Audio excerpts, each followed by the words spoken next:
Alright, so we have here a little demo of a MOSFET switch, which you can buy on our Tindy store, and that'll be linked in down below.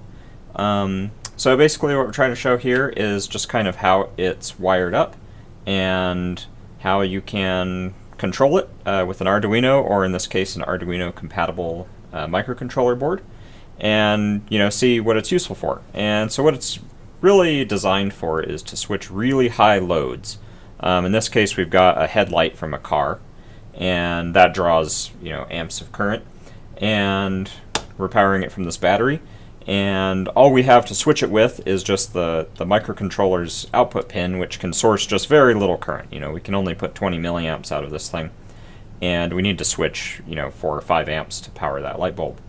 So that's where this MOSFET switch comes in, and works pretty neatly. So we just connect up our battery,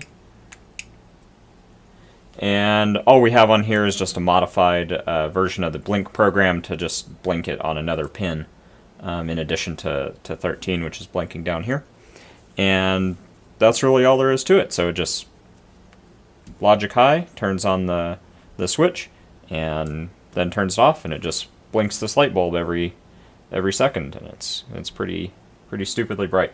So just a simple way to control really high loads off of your Arduino.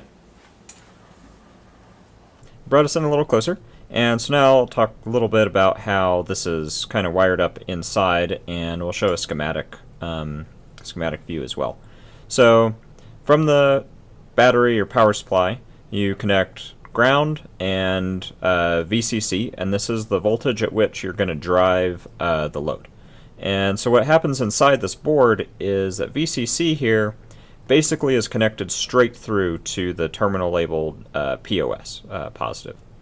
And then ground is actually run through the MOSFET, because this is a little easier, and this is an N-channel MOSFET. And so ground is run through the MOSFET, and it is actually switched on that leg. And so the connection between the ground pin over here and the neg terminal over here is what is actually being switched every time that light turns on. When the light is on, it's connected through the IC, and when it's off, it's not connected. And that's a little easier. We don't have to worry about high voltages between the microcontroller and ground. So the microcontroller can stay, it's running at 5 volts. We're actually taking a power tap off here to go to its raw input, and it's got a little voltage regulator on board to step that down to 5. So one of the conveniences about this board is that we've built in these mounting holes, and we actually try to build these into all of our boards so that you can use it as part of a more permanent project. So if you've got a light somewhere that you want to switch on and off, and this isn't just an experiment to live on your bench forever, you can take these and screw them into a board or an enclosure, and we have some 3D printed enclosure designs that you can download from the Tindy product page, and we'll link those in down below. So yeah, I hope that was useful, and you got a better idea of how to use the MOSFET switch, and hopefully you can go out and use this board in some cool projects. Thanks.